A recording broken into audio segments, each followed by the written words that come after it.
En las tierras polvorientas de Canaán, bajo un sol que doraba las colinas y quemaba los pensamientos, vivía un muchacho de 17 años llamado José. Era hijo de Jacob, el patriarca de una gran familia, y el primero de Raquel, su esposa amada. Mientras sus hermanos pastoreaban los rebaños, José caminaba con una túnica distinta a todas, un manto largo y de muchos colores, tejido con el cariño de un padre que lo amaba más que a los demás. Esa prenda no solo lo hacía destacar, lo marcaba como favorito.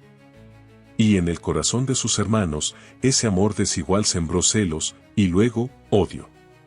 Pero José no era solo un joven favorecido.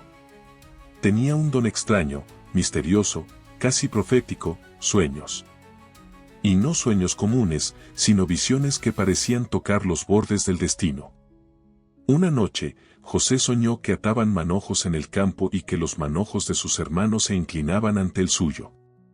En otra, las estrellas, el sol y la luna se postraban ante él.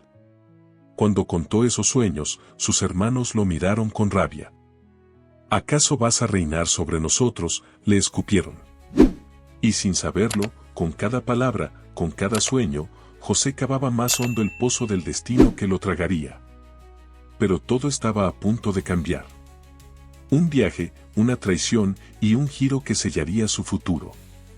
José, el soñador del desierto. Era una mañana como tantas en los campos de Hebrón, pero el viento soplaba distinto. Como si presintiera que algo iba a romperse en la historia de una familia. Jacob, ya anciano pero aún con mirada firme, llamó a su hijo predilecto. José, ve a buscar a tus hermanos.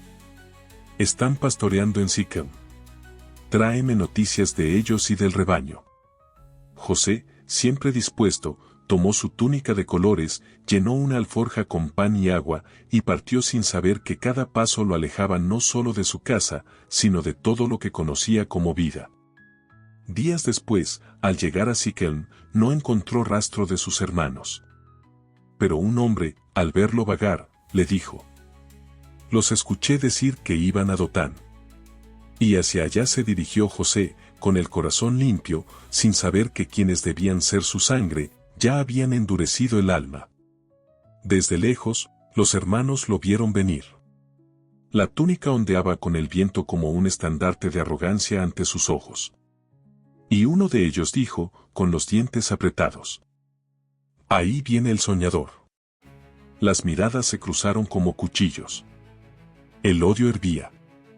Matémoslo, susurró uno. Arrojémoslo a una cisterna y digamos que una fiera lo devoró. A ver qué pasa con sus sueños entonces.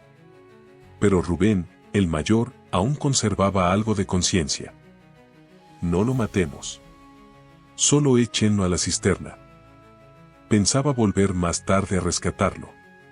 José llegó con una sonrisa sincera, con la ingenuidad del que nunca ha visto traición en los ojos de un hermano.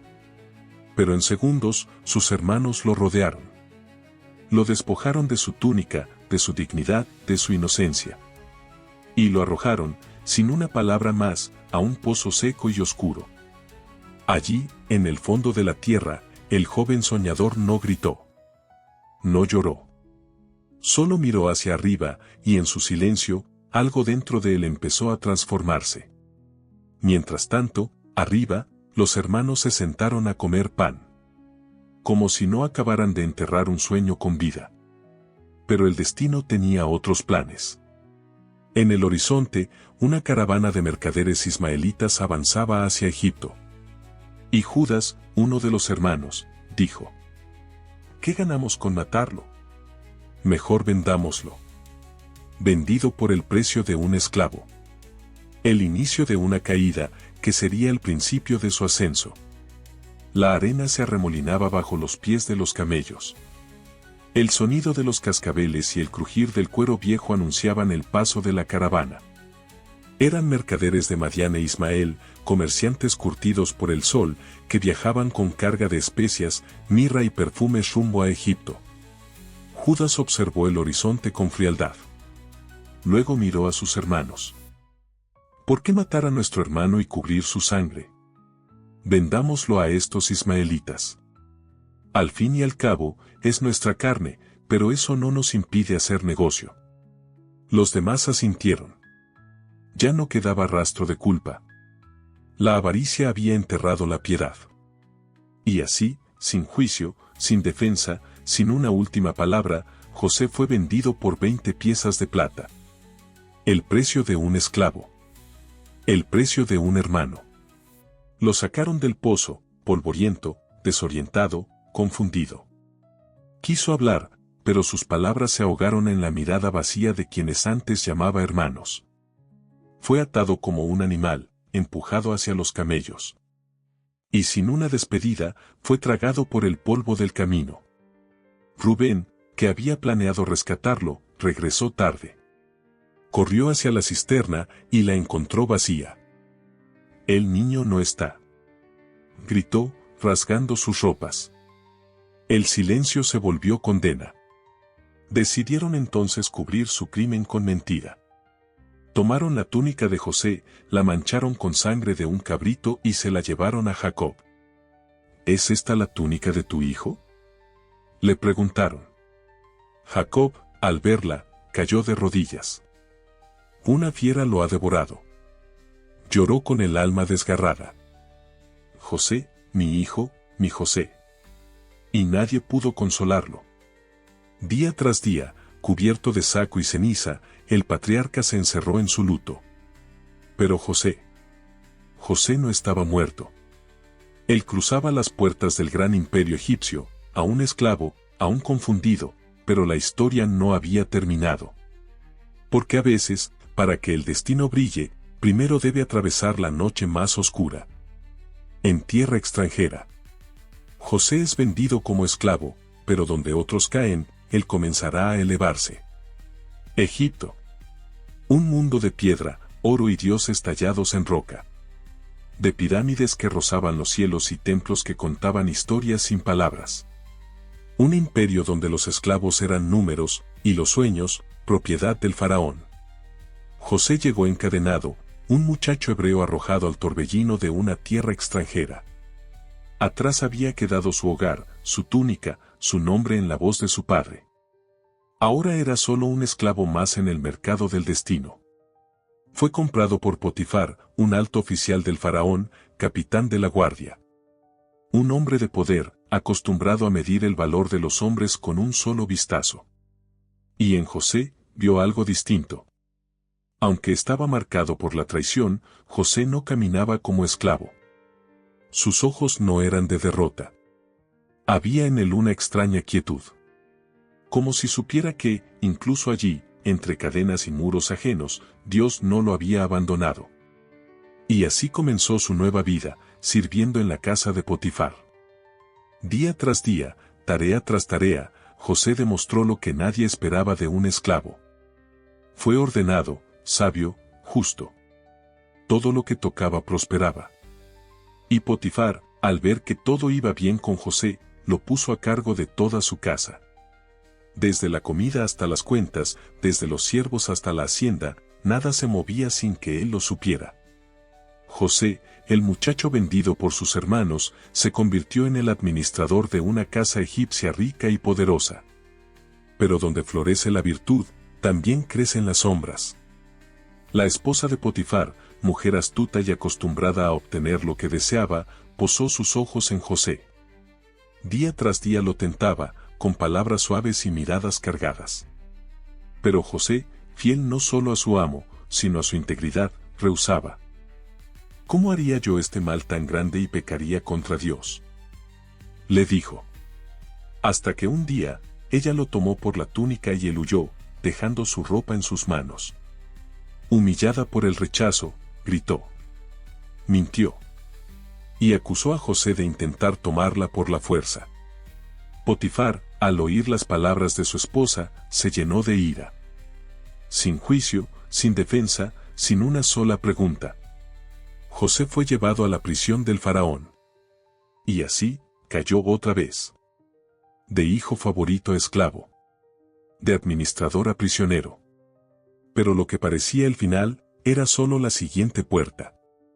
Porque hay hombres que nacen para gobernar, aunque primero tengan que pasar por las mazmorras del olvido. En la oscuridad de la prisión, José encontrará un nuevo propósito, y los sueños volverán a hablar. Las puertas del calabozo se cerraron con un estruendo que parecía el eco del abandono. José descendía una vez más, esta vez no a un pozo seco, sino a una prisión egipcia, fría, oscura, con olor a hierro oxidado y esperanza marchita. Pero incluso allí, donde los días se confundían con las noches, donde las paredes parecían susurrar derrota, José no se quebró. Porque había aprendido que, aunque lo arrebataran todo, nadie podía robarle su fe. Ni su visión. Ni sus sueños. Y fue esa luz interna, silenciosa pero firme, la que llamó la atención del jefe de los guardias. José no era como los otros presos. No se quejaba. No odiaba. Ayudaba. Escuchaba. Trabajaba. Y pronto, como había ocurrido en casa de Potifar, fue puesto a cargo de los demás prisioneros. Una vez más, todo lo que tocaba, prosperaba. Fue entonces cuando llegaron dos nuevos hombres a la cárcel, el copero y el panadero del faraón, acusados de delitos contra el palacio. Ambos perturbados, confundidos y envueltos en la sombra del castigo. Una noche, ambos tuvieron sueños extraños. Y al amanecer, sus rostros estaban marcados por el temor. José los vio y preguntó: ¿por qué están tan tristes hoy? Tuvimos sueños, dijeron, pero no hay quien los interprete. Y José respondió con humildad, pero con firmeza: ¿no pertenecen las interpretaciones a Dios? Contádmelos, os ruego. El copero habló primero.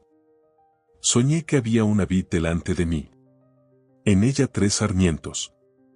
Brotaba, florecía, y sus racimos maduraban en uvas. Yo tomaba las uvas, exprimía el jugo en la copa del faraón y se la daba. José lo miró y dijo: los 3 sarmientos son 3 días. En 3 días, el faraón te devolverá a tu puesto. Pero acuérdate de mí cuando estés bien.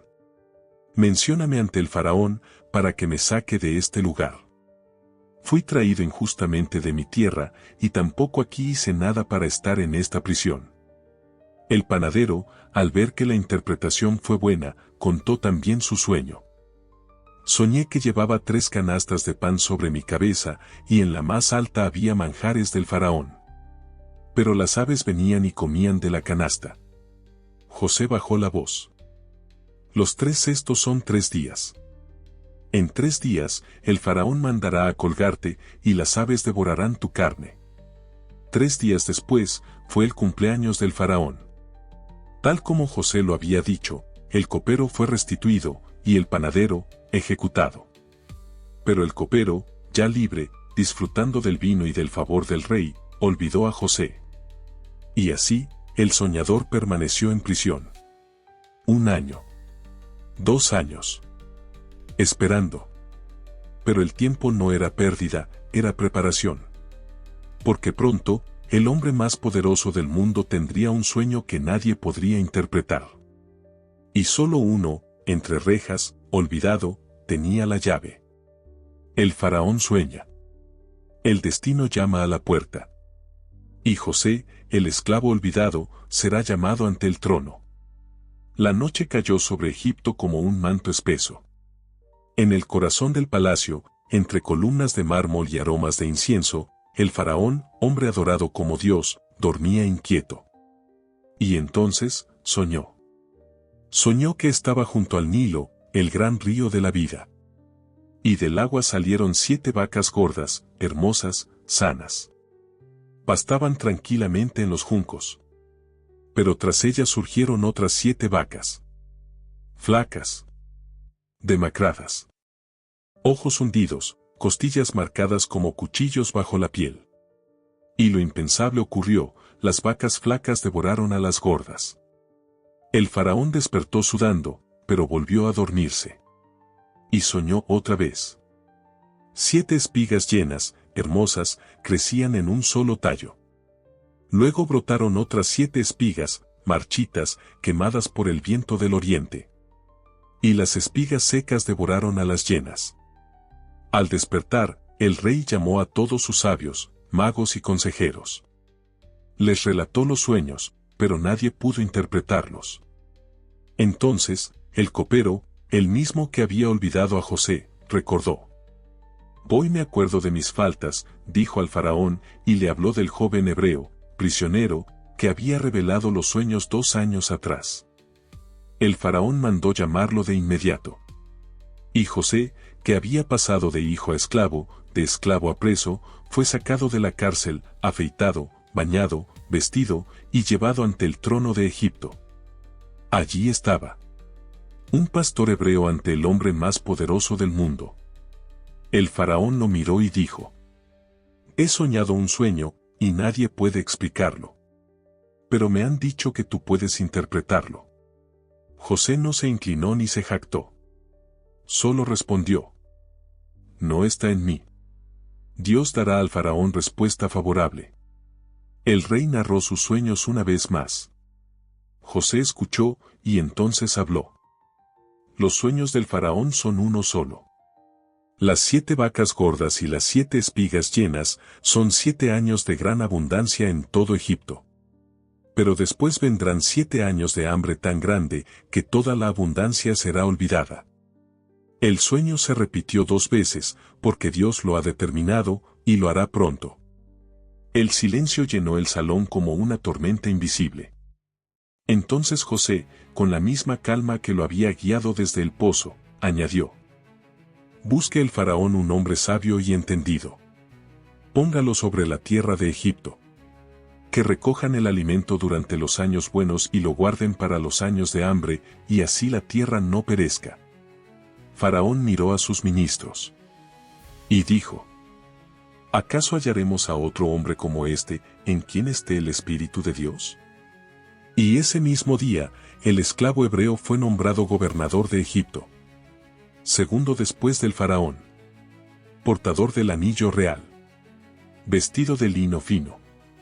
Montado en el carro del poder. José, el soñador olvidado, se convirtió en el salvador de una nación. La abundancia llega. José organiza el imperio. Pero la verdadera prueba aún no ha comenzado, sus hermanos están por regresar. Los años de abundancia llegaron como una bendición sobre Egipto. Las cosechas eran como mares dorados, el trigo brotaba sin cesar y las ciudades se llenaban de cántaros rebosantes de alimento. Y en el centro de toda esa organización, como un arquitecto invisible, estaba José.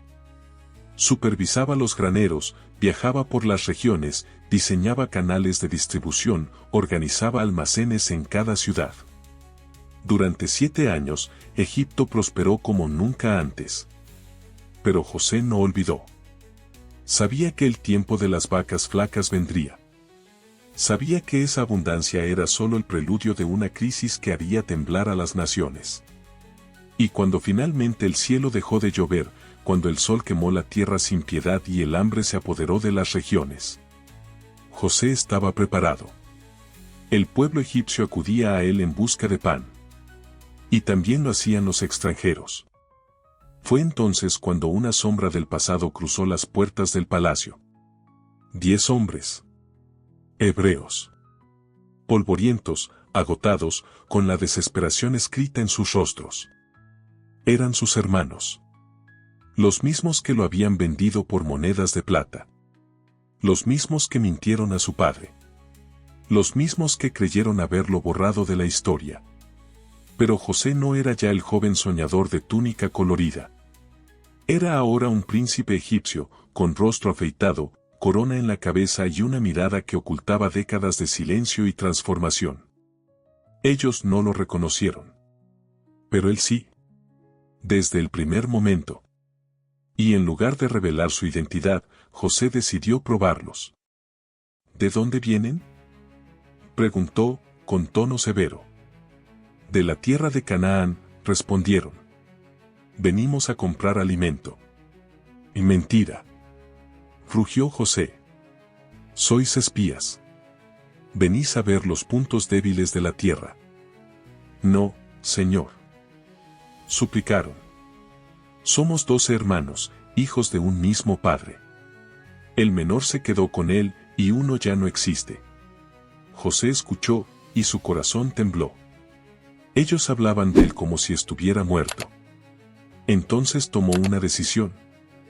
Si sois sinceros, dejad a uno de vosotros aquí preso, y los demás regresad con alimento, pero no volveréis a ver mi rostro si no traéis a vuestro hermano menor. Y así, Simeón fue encerrado. Los demás, con sacos llenos de grano y corazones pesados, emprendieron el viaje de regreso. Pero no sabían que, dentro de cada saco, José había mandado colocar el dinero con el que pagaron. Una prueba más. Una señal. La culpa del pasado resurge. El padre se niega. Pero el hambre es más fuerte que el miedo, y la historia está por dar un giro inesperado. Cuando los hermanos regresaron a Canaán, su padre Jacob los recibió con ansiedad. Pero la noticia fue como un rayo que desgarró su espíritu. ¿Simeón está preso? ¿Y quieren llevarse a Benjamín? Ya he perdido a José. Ahora Simeón está encarcelado y quieren arrebatarme a Benjamín también. Todo esto cae sobre mí. El viejo patriarca se negaba. Benjamín era el hijo menor, el único hijo que le quedaba de Raquel, la mujer que más amó. Su muerte había sido una herida. La pérdida de José, otra más profunda. Benjamín era todo lo que le quedaba de su amor. Pero los días pasaron. Y el hambre golpeó con fuerza. Los sacos de trigo se vaciaron. Los niños lloraban. La sequía no daba tregua. Entonces Judá, uno de los hermanos, se levantó. Padre, si no enviamos a Benjamín, no podremos volver. Te doy mi palabra, si no lo traigo de regreso, cargaré con la culpa para siempre. Jacob, con el corazón desgarrado, aceptó. Y les dio un consejo. Lleven lo mejor de la tierra como regalo, bálsamo, miel, especias, mirra, nueces y almendras. Y tomen doble cantidad de dinero. Quizás fue un error. Así emprendieron el viaje de regreso. Esta vez, con Benjamín. Cuando llegaron a Egipto, José los vio. Y al ver a su hermano menor, el hijo de su misma madre, su corazón casi se desbordó. Pero aún no era el momento. Los llevó a su casa. Les ofreció un banquete. Les habló con cordialidad, aunque mantenía su identidad oculta. Los hermanos estaban confundidos. ¿Qué estaba ocurriendo? Comieron y bebieron, y José no apartaba los ojos de Benjamín. Era como ver un reflejo de su infancia, una imagen que había guardado en el alma durante años. Y entonces vino la última prueba. José mandó llenar los sacos de grano. Y en el de Benjamín, escondió su copa de plata. Apenas salieron de la ciudad, mandó a sus siervos a perseguirlos. ¿Por qué habéis pagado mal por bien? Les gritaron. Habéis robado la copa de mi señor. Los hermanos negaron. Revisa nuestros sacos. Si alguien la tiene, morirá. Y los demás seremos tus siervos. Revisaron uno por uno. Y la copa apareció en el saco de Benjamín. El horror cayó sobre ellos. Rasgándose las vestiduras, regresaron al palacio. José los esperaba. El que tiene la copa será mi siervo. Los demás pueden irse en paz. Y entonces, Judá dio un paso al frente. No, señor mío. No podemos volver sin él. Mi padre morirá si Benjamín no regresa. Toma mi vida en su lugar. Déjame quedarme como esclavo, pero deja que mi hermano vuelva a casa. José no pudo más. La gran revelación. Lágrimas, perdón y un reencuentro que cambiará el destino de una nación. José no pudo contenerlo. Las palabras de Judá atravesaron la coraza que había construido con los años. Aquellos hermanos, que una vez lo vendieron sin piedad, ahora estaban dispuestos a sacrificarse por el menor. Habían cambiado. Habían aprendido. José se puso en pie. Y con un grito que estremeció el palacio, ordenó. Salgan todos. Nadie debe quedarse. Los sirvientes y guardias salieron confundidos. Solo quedaron José y sus hermanos. Entonces, el príncipe de Egipto, el segundo hombre más poderoso del mundo en aquel tiempo, se quebró. Lloró. Lloró con tal fuerza que los egipcios oyeron desde fuera. Su llanto fue un torrente de años reprimidos, de dolor sepultado, de amor retenido. Y entre sollozos, dijo las palabras que congelaron el aire. Yo soy José. ¿Vive todavía mi padre? Los hermanos quedaron paralizados. Pálidos. Enmudecidos. El pasado se les vino encima como una ola gigante. Era imposible.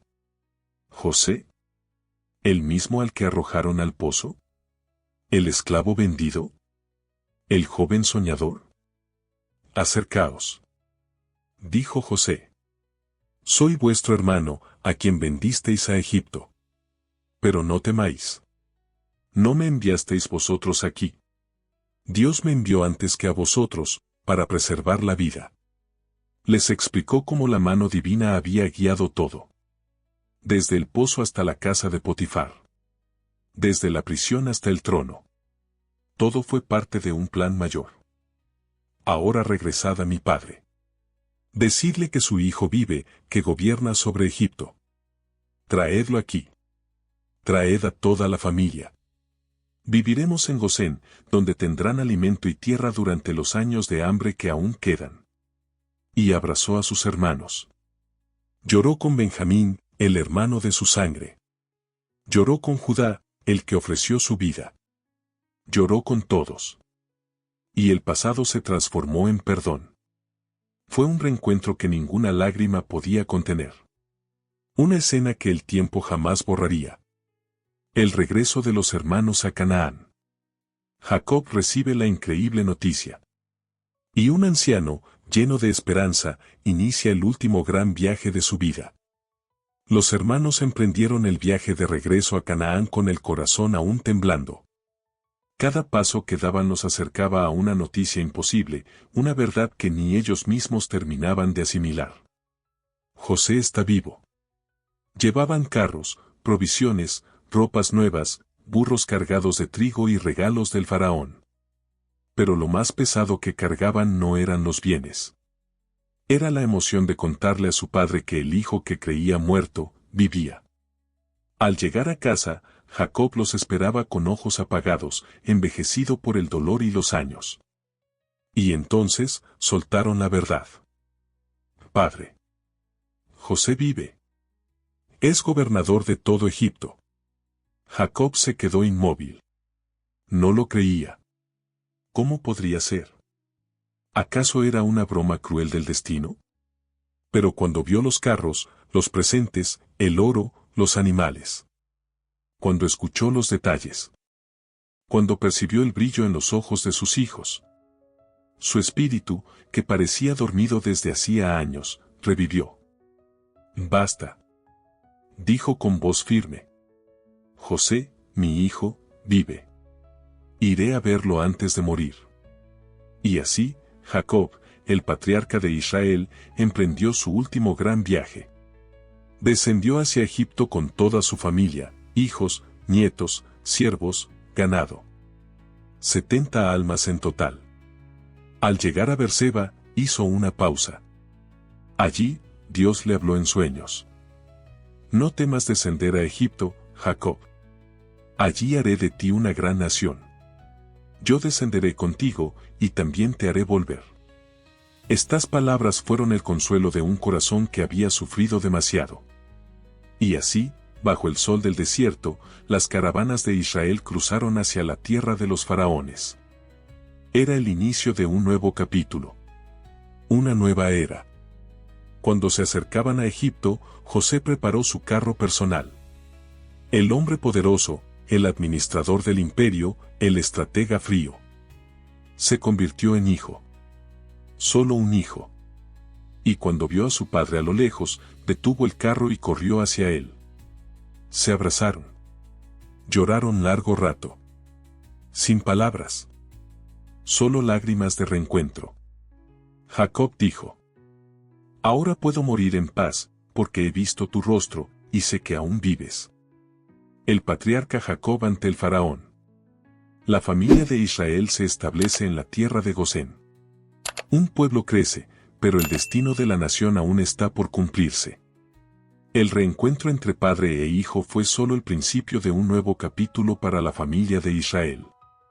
Cuando Jacob, el patriarca, se presentó ante el faraón, la majestuosidad del encuentro fue inigualable. El rey de Egipto, el soberano de las naciones conocidas, observó con asombro a ese anciano que parecía haber sido tocado por el tiempo mismo. El faraón preguntó, intrigado: ¿Cuántos años tienes, anciano? Jacob, con la mirada serena, pero llena de sabiduría, respondió: Los días de mi vida han sido 130 años, pero son pocos y malos, comparados con los días de mis padres. El faraón, conmovido por la sinceridad de Jacob, bendijo a la familia de Israel.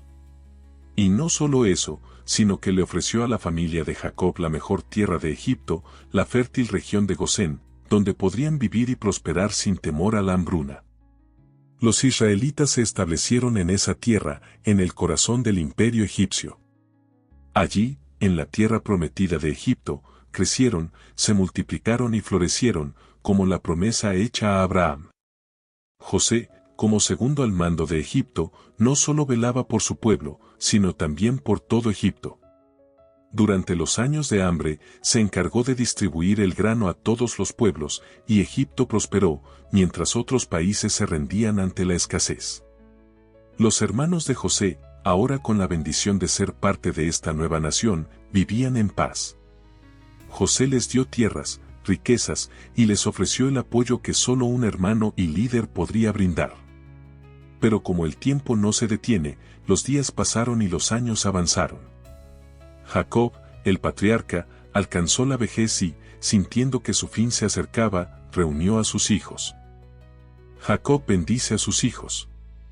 Un legado de fe, esperanza y promesas. La historia de José toma un giro final que marcará a las futuras generaciones. Jacob, ya anciano, sintió que el tiempo había llegado. El peso de los años y las pruebas de su vida lo habían llevado al final de su camino. Con sabiduría y serenidad, convocó a sus hijos, uno por uno, para darles una última bendición. El patriarca comenzó con Rubén, el primogénito. Pero no pudo ocultar la tristeza que le causaba el recuerdo de su traición. Rubén, en su juventud, había perdido el privilegio de la primogenitura por su deslealtad. Jacob le habló con dureza, pero también con amor. A continuación, Simeón y Leví, quienes habían mostrado valentía, pero también impulsividad. Jacob los reprendió, recordando la violencia de sus actos, pero también les otorgó un legado. Les habló de la necesidad de equilibrio y de la importancia de la justicia. Pero fue cuando Jacob llegó a Judá, el cuarto hijo, que su rostro se iluminó. Judá había sido el hermano que había ofrecido su vida por Benjamín, el que se había redimido de sus antiguos errores. Judá, tú serás el rey. De ti surgirá una gran línea de reyes. Y de tu linaje, vendrá aquel que gobernará el mundo entero. Judá, el hombre que había caído tan bajo, fue el elegido para llevar la bendición de la realeza sobre sus descendientes. Luego Jacob bendijo a cada uno de sus hijos, otorgándoles destinos únicos y responsabilidades dentro de la nación de Israel. Finalmente, llegó el momento de José, su hijo predilecto. Al verlo, Jacob no pudo evitar recordar todos los momentos difíciles, las pruebas y los triunfos de su hijo. José, el soñador, el hombre que había pasado de ser un esclavo a gobernante de Egipto, también recibiría una bendición especial. Jacob lo abrazó profundamente y, en un acto simbólico, le entregó la túnica de colores que había representado su primer amor y la bendición divina. José, de ti saldrá una nación poderosa. Tu descendencia será como la arena del mar, innumerable. El Señor te ha dado la sabiduría y la visión para guiar a tu pueblo en tiempos de oscuridad. Nunca olvides de dónde vienes, ni la bondad que has recibido. La muerte de Jacob. El legado de los patriarcas. Un país en crecimiento y el testamento de una fe inquebrantable.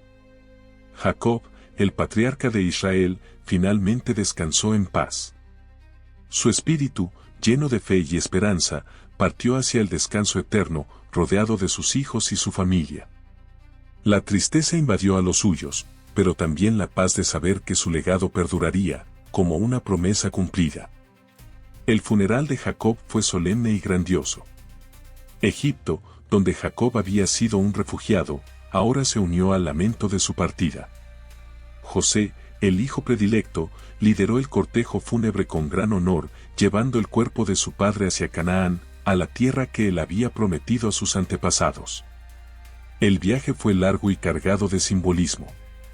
El pueblo de Israel cruzó el desierto, llevando consigo no solo el cuerpo de Jacob, sino también su fe, su historia y el futuro de una nación. Al llegar a Macpela, en la tierra de Canaán, Jacob fue sepultado junto a sus padres y abuelos en la tumba familiar que había sido preparada por Abraham. Allí descansó, en la promesa de que su descendencia florecería en la tierra prometida. El regreso a Egipto no fue menos emotivo, pero ahora la familia de Israel se encontraba más unida que nunca. El testamento de Jacob se cumplió, sus hijos se dispersaron por todo el territorio de Egipto, pero cada uno llevaba consigo el corazón de la nación. José, el líder sabio. El perdón y la reconciliación de una familia rota.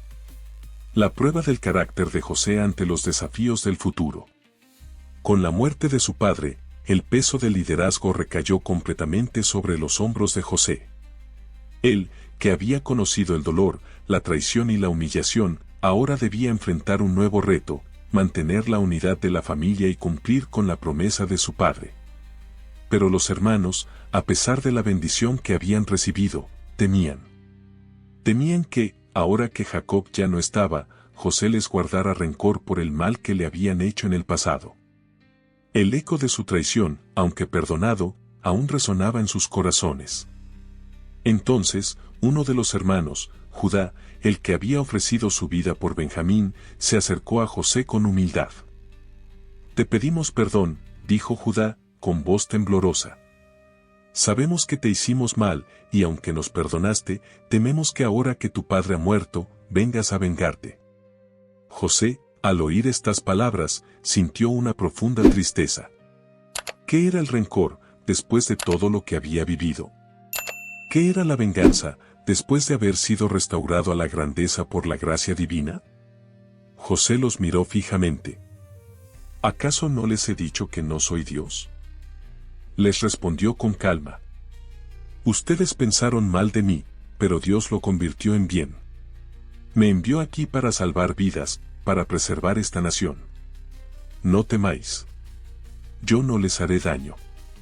Yo los perdoné. Y entonces, José no solo perdonó, sino que reconcilió. Él abrazó a cada uno de sus hermanos, y en ese abrazo, la familia de Israel se unió en un solo cuerpo. Ya no eran los hombres que vendieron a su hermano, sino una familia restaurada por la gracia del perdón. José no solo los perdonó, sino que les dio lo que nunca podrían haber esperado, prosperidad. A cada hermano le dio tierras, riquezas y la seguridad de que sus familias estarían a salvo bajo su cuidado. En este acto de misericordia, José se convirtió no solo en el Salvador de Egipto, sino también en el líder moral de su propia familia. La familia de Israel crece y se establece en Egipto. La promesa divina se cumple en la tierra de los faraones, pero el futuro de la nación de Israel depende de la fe y la unidad. El perdón de José marcó el inicio de una nueva era para la familia de Israel. Bajo su liderazgo, Egipto prosperó. La familia, una vez dividida por celos y traición, ahora se unía bajo un mismo propósito, sobrevivir a la crisis que había azotado al mundo conocido. Los años pasaron, y la abundancia de Egipto comenzó a llenar las tierras de los israelitas. José, con sabiduría y prudencia, gestionó el vasto imperio de Egipto, pero nunca olvidó su propósito original, salvar a su pueblo y cumplir con la promesa hecha a su padre, Jacob. El tiempo pasó rápidamente. José vio crecer a sus hijos, Efraín y Manasés, quienes se convirtieron en líderes a su vez. Pero el liderazgo de José no solo era reconocido por su familia, sino también por los egipcios, quienes lo consideraban un héroe nacional. Sin embargo, el destino, siempre impredecible, había preparado una prueba más. El tiempo de José en Egipto fue limitado. Como todo hombre, su vida también llegó a su fin. Cuando se sintió cercano a la muerte, José convocó a sus hermanos y les habló con serenidad, sabiendo que el ciclo de su vida estaba a punto de cerrarse. Mis días en Egipto han sido largos y mis logros han sido grandes. Pero quiero que recuerden algo, mis hermanos. Dios tiene un propósito con nosotros, y aunque hoy estamos en esta tierra, no será nuestra morada eterna. José les hizo jurar que, cuando llegara el momento en que Egipto ya no fuera su hogar, llevarían sus huesos de regreso a la tierra prometida. No olviden nunca quiénes somos y de dónde venimos. Cuando Dios los lleve a la tierra que prometió a nuestros padres, mis huesos estarán con ustedes. La muerte de José. Un último legado de fe, esperanza y destino. El futuro de Israel está en manos de una nueva generación. La muerte de José marcó el final de una era, pero también el comienzo de otro capítulo crucial en la historia de Israel. El líder sabio y justo que había salvado a su pueblo y a Egipto descansó, pero su legado perduró en cada rincón de la tierra de Gosén, donde su familia vivió. El tiempo pasó, y las generaciones cambiaron. El faraón que conoció a José desapareció, y un nuevo faraón ascendió al poder. Este faraón no conocía a José, ni las maravillas que él había hecho por Egipto. Para él, los israelitas no eran más que un pueblo extraño que vivía en sus tierras. Al principio, los descendientes de José prosperaron y crecieron, como se les había prometido. Pero el faraón, temeroso de su creciente número y poder, decidió esclavizar a los israelitas. El pueblo de Israel pasó de ser una familia respetada en Egipto a ser una nación oprimida bajo el yugo de la esclavitud. Los años de paz y prosperidad que habían vivido en la tierra de Gosén llegaron a su fin. Ahora, los descendientes de José, aunque aún sabían que tenían un propósito divino, se vieron atrapados en la dura realidad de la servidumbre. El recuerdo de José y su fe en Dios se mantuvo vivo en los corazones de su gente, pero el futuro era incierto. El pueblo de Israel clamaba por liberación, esperando el cumplimiento de las promesas hechas a Abraham, Isaac y Jacob. José, con su vida llena de altibajos, nos dejó un legado de lecciones que siguen siendo fundamentales, independientemente de nuestra creencia o contexto. Su historia es un recordatorio de que el sufrimiento, las dificultades y las pruebas no son necesariamente el final, sino a menudo el comienzo de algo más grande. Lección 1. El poder del perdón.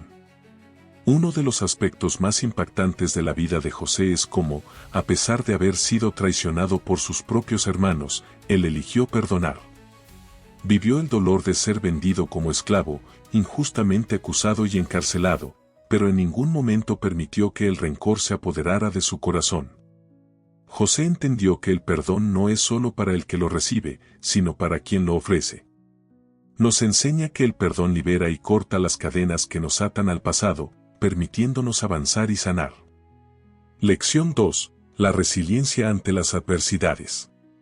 Desde su juventud, José enfrentó numerosas adversidades, la traición de sus hermanos, la injusticia de ser encarcelado y la constante incertidumbre sobre su futuro. Sin embargo, su capacidad de resiliencia fue lo que lo llevó al éxito. José no se dio por vencido. Cada desafío fue una oportunidad para demostrar su valor y su fe en sí mismo. Al igual que él, nosotros también debemos aprender a ver los obstáculos no como barreras imposibles, sino como oportunidades para crecer. Lección 3. La sabiduría en la toma de decisiones. José no solo sobresalió en su capacidad de sobrevivir, sino que también demostró una gran sabiduría práctica en sus decisiones. Desde la administración de los recursos de Egipto durante la época de abundancia hasta su gestión durante los años de hambruna, José entendió la importancia de la planificación a largo plazo. nos enseña que la inteligencia emocional y la visión estratégica son esenciales para navegar en tiempos de incertidumbre y tomar decisiones que no solo nos beneficien a nosotros, sino también a los demás. Lección 4. La fuerza de la fe y la paciencia. A lo largo de su vida, José mostró una fe inquebrantable en que su destino estaba alineado con un propósito mayor. Aunque no entendía los motivos detrás de cada prueba, él confiaba en que su camino estaba siendo guiado. José nos recuerda que la paciencia y la fe en los momentos de desesperación son las que nos mantienen firmes cuando todo parece perdido. Es en esos momentos cuando realmente se forja el carácter y, a menudo, los resultados llegan cuando menos lo esperamos.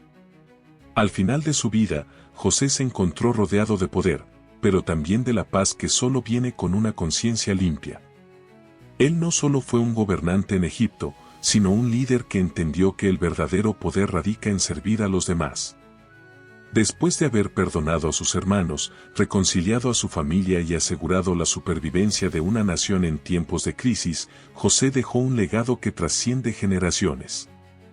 Lo que hizo más épica su historia no fue su ascenso al poder, sino su humildad y sabiduría en cómo usó ese poder para el bien común. La lección final que podemos aprender de José es que el verdadero éxito no se mide solo por lo que logramos, sino por la manera en que tratamos a los demás y cómo nuestras acciones pueden tener un impacto duradero. José transformó su dolor en oportunidad y utilizó su ascenso al poder no para vengarse de sus hermanos, sino para salvarlos a ellos y a muchos más. En lugar de vivir con resentimiento, él decidió cambiar el curso de su historia y la de todo un pueblo. La vida de José nos muestra que el éxito no es solo cuestión de destino, sino de elección. Cada momento de nuestra vida, incluso los más difíciles, tiene el potencial de ser el inicio de una historia épica. La historia de José termina en un gran acto de fe y sabiduría. Aunque su vida estuvo marcada por la traición y el sufrimiento, él nunca dejó de creer que había un propósito más grande. La forma en que perdonó a sus hermanos, gestionó el hambre en Egipto y, al final, preparó a su pueblo para tiempos futuros, lo convierte en uno de los líderes más admirables de la historia. Más allá de la interpretación religiosa, la historia de José es un testamento de resiliencia, perdón y visión. Al final de su vida, José no solo dejó un legado material, sino también un legado moral que perduró más allá de su muerte. A pesar de su poder, nunca dejó de ser un hombre de principios, un líder que creía que el verdadero éxito era servir a los demás con sabiduría y bondad. José no solo fue el soñador de su propia historia, sino el soñador de una nación que llegó a ser grandiosa. En sus decisiones y acciones, dejó una enseñanza temporal para todos aquellos que buscan prosperar en la vida sin perder su humanidad. Al final, el destino de José no fue determinado por lo que otros hicieron con él, sino por lo que él eligió hacer con lo que la vida le dio. La historia de José nos recuerda que, incluso en las circunstancias más oscuras, siempre podemos elegir cómo responder y encontrar un propósito mayor. José el soñador nos enseñó que la vida puede ser transformada a través del perdón, la resiliencia y la fe inquebrantable en nosotros mismos. En su último acto de sabiduría, José pidió que sus huesos fueran llevados a la tierra prometida. De esta manera, cerró el ciclo de una vida que fue mucho más que un simple relato histórico. Fue una lección sobre cómo podemos superar las adversidades, crear un impacto duradero y dejar un legado que trascienda las generaciones. La gran enseñanza de José es que, aunque no podemos controlar lo que nos sucede, siempre podemos controlar cómo respondemos. Y en esa respuesta se encuentra el verdadero poder para transformar nuestras vidas y el mundo que nos rodea.